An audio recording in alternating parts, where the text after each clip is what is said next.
We're going to review two-step equations. Once again, we're going to solve by using the inverse operation, and our goal is to isolate the variable. Reviewing the parts of an equation, the number that's multiplied by x, by your variable, is called a coefficient. It is the number right in front of the variable. X is our variable. It's our unknown. It's just a letter that represents an unknown number. And then -2 and 8 are both constants. Those numbers don't change. That number stays the same. It is a constant.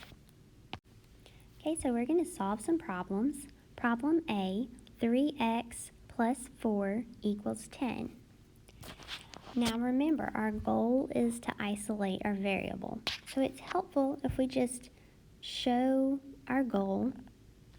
We're trying to get x by itself, so I'm boxing in the term that includes x, 3x. And to get that term by itself, I'm going to get rid of what's on the same side of the equal sign, which is that plus 4. I'm going to undo that by subtracting 4 from both sides.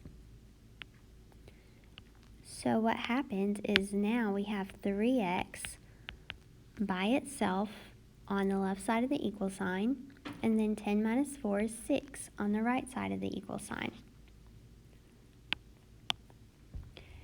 To undo multiplying 3 by x, we're going to divide by 3 on both sides.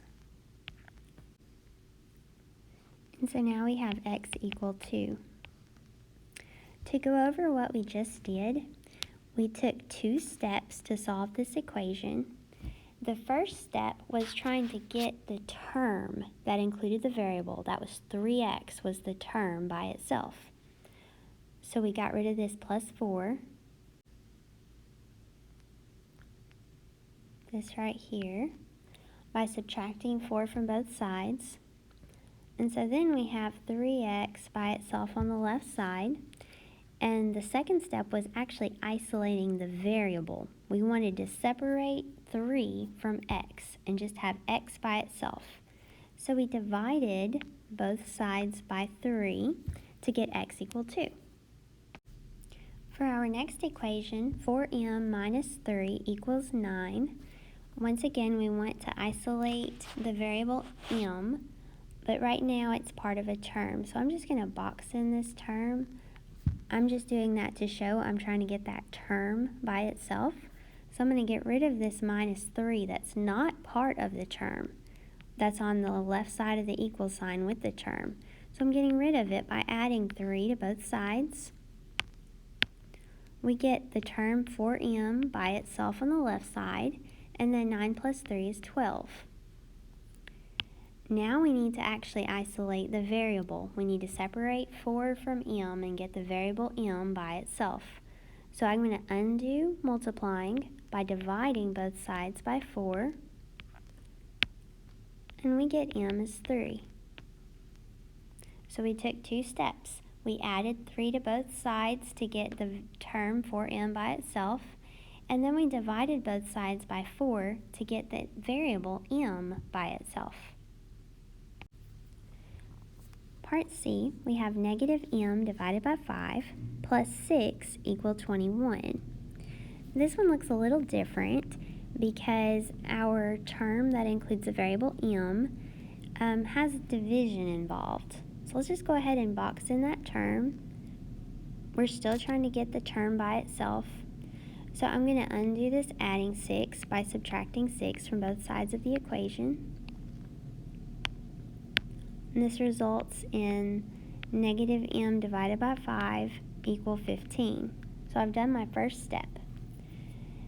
Now, right now this might look a little confusing because we have negative m over 5. I could rewrite this. This is a fraction, and the negative sign can go either with the numerator or the denominator.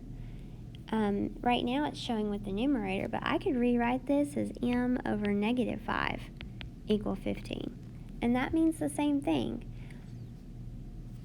So that would help make my problem look a little easier to solve.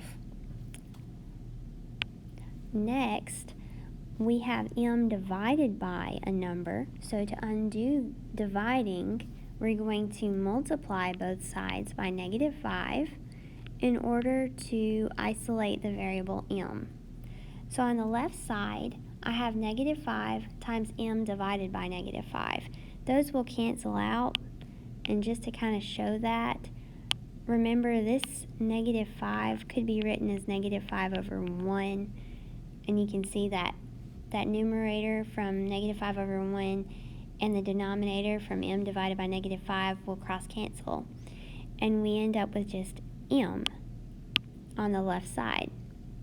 On the right side, 15 times -5 is -75. Okay, so example 2, we're still going to solve two-step equations, but these look a little different. These are problems that can be solved in 2 steps. However, they involve a fraction that includes a variable, so it looks a little different. So we just think about order of operations and how we would undo that order of operations. Talking through this problem, we have r plus 7 divided by 4 equal 5. So on the left side, you have r, which adds 7 and then divides 4. So we're going to undo the last operation first. So the last operation was dividing 4, so we're going to multiply both sides by 4.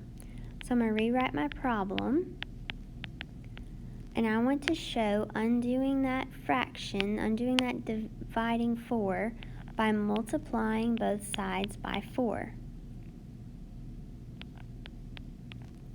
So on the left side, those 4's will cancel out, and we'll just have r plus 7. And on the right side, 5 times 4 is 20. Once you're here, you've got this. You can solve this.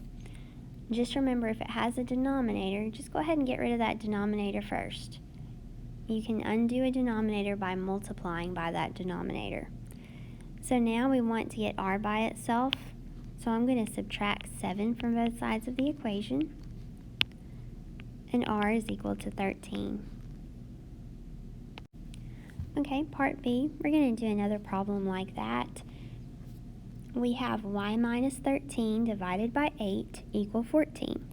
So we're going to undo dividing 8 first, which is going to clear the denominator.